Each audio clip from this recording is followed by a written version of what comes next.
Please. There we go. I knew if I started singing, it would pop.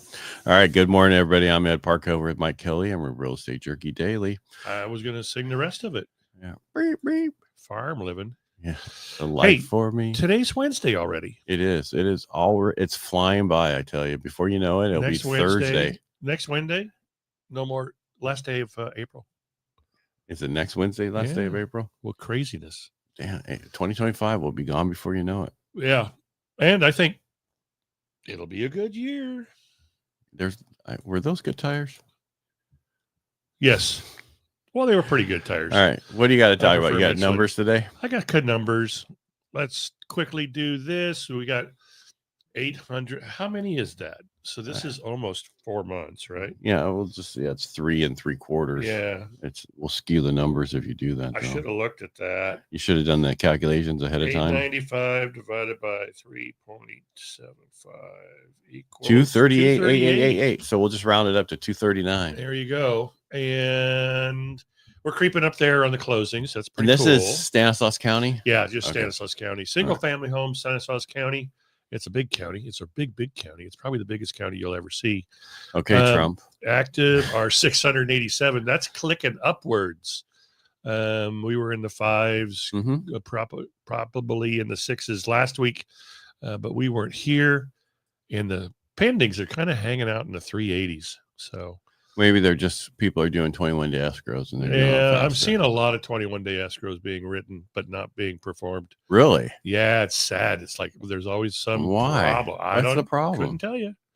I'm representing the seller, not the buyer. So. Yeah, well, maybe they need to go to a good loan officer. Traditionally, yes. Yeah. Those are the figures. Yeah. But I mean, it does count to have a good escrow company because when we ask for fees and then they're like, oh, you sent it to the wrong email. You mean the person, the escrow officer's email? Yeah. Well, if that doesn't go anywhere, how about somebody oversee that email for one of her staff? How about don't have that email? Just have a team email. Or turn that into a team email. Yeah, exactly. And have a special double secret probationary email for herself. Yeah. It's sad that we live in a world of excuses. And some people are just going to be, this is what I do. Oh, my bad. I screwed up. Let me fix that. There you go. Yeah, well, they don't. The problem is, we're so sorry. You sent that out. You sent that to us and we didn't do anything on it for 24 hours. Let me jump right on that and get it right to you. Yeah. But the one lady on the phone says, well, if you just need fees, I could do it over the phone. Oh, yeah. I want to take your verbal fees so that when I put them in my system and that it's wrong, I get hit for that. Yes, right. That's what I want to do. That's what I want to do. I don't want to take it from an email from you. I want an actual document trace of where it came from. Yeah. All right. So let's get into some numbers today. Let's see. Where are we at right now? We're up about 700 points. Nasdaq's up 3%. I missed the number, but 660 points on the Dow right now. Wow. Yeah. Market rally. They're all happy because of the fact that Elon Musk is going back to Tesla. I'm just kidding. And it's all over the place. There's so many news, the fact that the tariffs aren't so big going forward.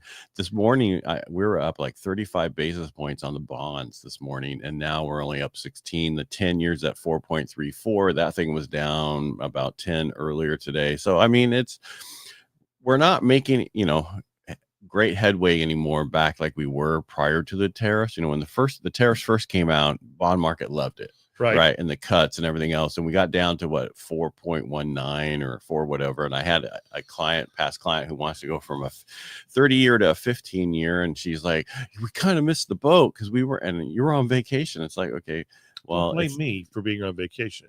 No, it's not that. It's just, but you don't understand the way this market's working. It doesn't matter. Next week we'll be fine, or the week after that we'll be fine. Exactly. You're a refinance. We can get it all in place and just sit there and get it taken care of. Boom. You're going up. You'd said $1,000 a month to go to a 15-year. I'm only seeing $851. But are you in a hurry to do that? And if you don't want to go for a 15-year loan, I'm going to make it easier for people. There you go. You can just make an extra payment a year and you'll take it down to a 22 to 23-year loan. So, and you can take that payment of yours and divide it by 12 and just make that extra portion every month towards principal, and you'll do the same thing. And if I was on TikTok, I'd call that a hack. That's never existed before. This is new information. Yeah, it's like all these people talking about VA, how to buy rental properties with VA and no money down. Now, it's a hack. No, that's called fraud if you don't live in there. Yeah, and if you sing and dance, it's a big hack. No, right? No, if you with that information. Yeah, sure, something like that. I can't believe people are still doing that. Yeah, well, what are you going to do? All right, so we had two things out today: new home sales and mortgage applications. Total mortgage applications down like almost 13%. Really? Purchase applications are down 7% week over week, but still up 6% year over year. So that means there's 6 more in every 100. Ooh, that would be 60 more in every 1,000. Does that sound like a huge amount of people? No. Refinance activity fell 20%, but now remains 43% higher than the same time last year. That means that out of every 100, there's 43 more. Okay. That's not too bad, but there's just not enough to feed the family off of that. New home sales came out, which is new home sales are actual new home sales under contract. Okay. I'm sorry, I'm just trying to be what's his name. I know. Not like us when we talk about single family homes, existing home sales, which is actual closings. Right. These are just signed contracts. So what does that mean? It means they can it's cancel. Just like you talked about yesterday, there were so many of them that canceled in March. Not only new home sales, but a lot of contracts. According to Redfin. It didn't say just new home sales. No, I just saying in general, I guarantee a part of that was new home sales. But they're doing well because they're doing a lot of incentives to have you buy that rate down. Mm-hmm. So new home sales rose 7.4% to 724,000 unit analyzed pace, which is stronger than the estimate. They thought it was going to be less than that. But they always knock Diana Olick. You know who she is? Yeah. She even during the boom, she was saying real estate was horrible. Get off CNBC, will you? Yeah. She really appeared to reach for any negative she could always talk about with this thing. The previous 2 months, due to weather, those sales were pushed into March. However, February report originally slow. So basically, she was coming up with all this stuff to say why it was so bad and the numbers are wrong. I don't really care about what she says. I've been listening to her, unfortunately, for years. All she does is get on there to sell her books. Did you buy one? No. Industry news. All right. So according to Redfin, 44.4% of Q1 2025 home sales included concessions, which is up from 39.3% last year. Concessions include money for repairs, help with closing costs, and mortgage rate buydowns. This is nothing to do with commissions. This is only concessions. Okay. Not commissions. You Gotcha. follow me there? Yep, I'm following. Because somebody would say, well, it's because buyers had to pay more, pay for that. No. The most notable metro trends, Seattle, a stunning 71.3% of homes included concessions, nearly double for 2024. What would somebody think? There is a problem up there. Portland up 14.2 points to 63.9% of all transactions have concessions in them. Portland.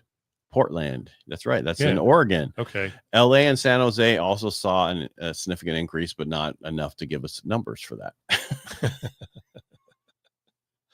So what article is this from? Redfin. Okay. Why, you have that? No, I had that. I read one yesterday, but it only talked about 44% of all transactions, I guess, across the nation were seeing concessions. Right. This just broke it out. And it's breaking it down. Yeah. It's nothing new, really. I know, but but for a long time there, they were like, concessions go pound sand. Well, for a long time there, they had 30 to 40 offers on each property, and they figured they could just go back to one of the other backup offers they had in. Now you're lucky to see 2 to 3 offers on a piece of property, and why do you want to start over? It's your deferred maintenance. Make the concession. Yeah, and then I came across another article that was talking about tech. Hold on. Let me go back here. So Trump administration global tariff policies are rattling the markets like we didn't know. This bond market stock, everything's volatility, all over the place. They're saying mortgage rates are up to 6.98% according to Fannie and Freddie. Yeah. Consumer sentiment is falling. I think it's been falling. I think that has to do with people losing their jobs and other things that's been going on. A lot of companies have been merging and people are getting let go. Mm-hmm. But they were talking about Texas housing is transition. We've been talking about this for months. Dallas and San Antonio sales have turned negative year over year. Houston, which is very humid, homes are selling at almost 11% below asking price. Austin inventory is up 40%, and sales are declining. So inventory is outpacing demand, and price pressure is building. Buyers are pausing, sellers are rushing. So people asked, hey, when we're going to see a bubble or something else, and we said, well, not in California, but potentially in other places, other states, and that's where everybody ran to. Right. And that's what you don't understand. When people run to an area, they push up prices and everything's doing great. And then all of a sudden they go, oh, this is a horrible summer. Oh, this is a horrible winter. I want to move back. And that's what happens. And they can't sell, or insurance goes up. Like in Florida, that's very expensive with insurance. Are you checking an article, or are you saying hi to a friend? No, I'm saying hi to a Rotarian who was confirming something happening tomorrow evening. All right. So right now they were saying that the rental market is the new buying market. Really? Yeah. So tenant screening activity jumps 27% between May and July. Average time for listings to application is under 16 days. They're saying the factors behind this rush to rent is mortgage rates are still, it's like almost 7%. Home prices are up overall. Excuse me a second. Are up 6.6%, and 20% of renters have postponed buying indefinitely. Really? Yeah. Tips for agent: optimize your workflows, enhance marketing strategies, and strengthen referral networks to get to those people. That's a good thing to do. They're talking about housing affordability debate. 31% of all respondents blame millennials for all right. So this was an article about boomers and millennials are at each other's throat. 34%. 31% of respondents blame millennials for affordability issues. That would be boomers are blaming millennials for that.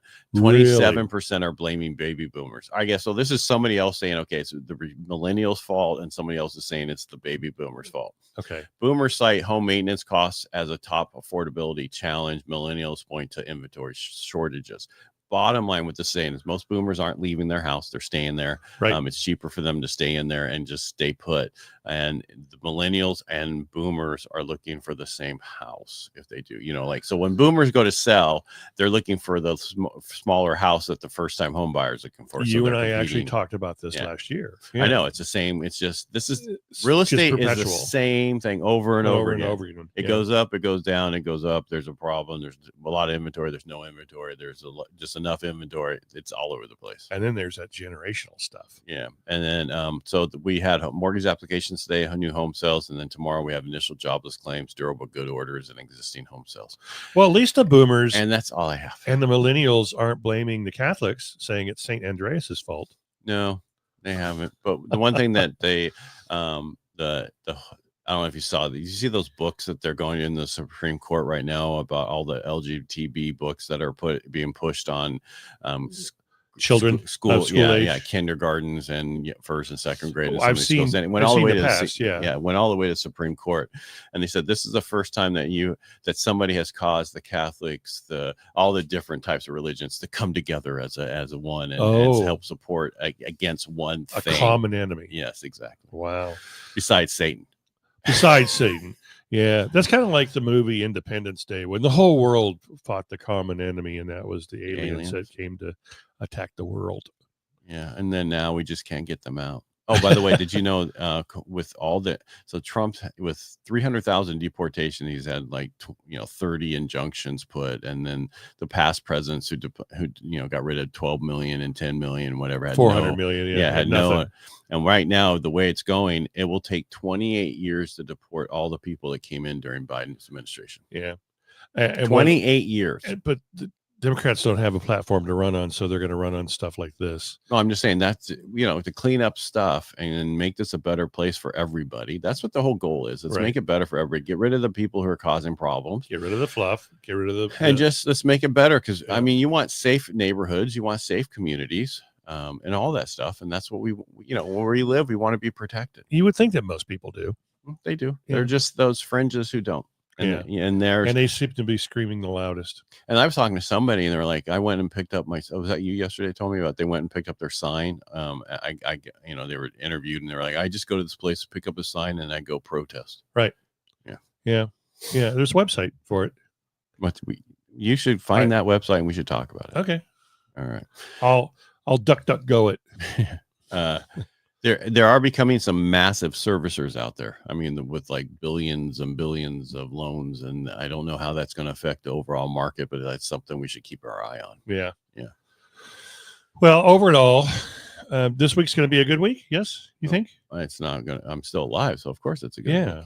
Well, I mean, as far as the bond market, I'm looking at the stock market right now, and it looks pretty darn good this morning. Yeah, but I mean, how many negative days were we last week?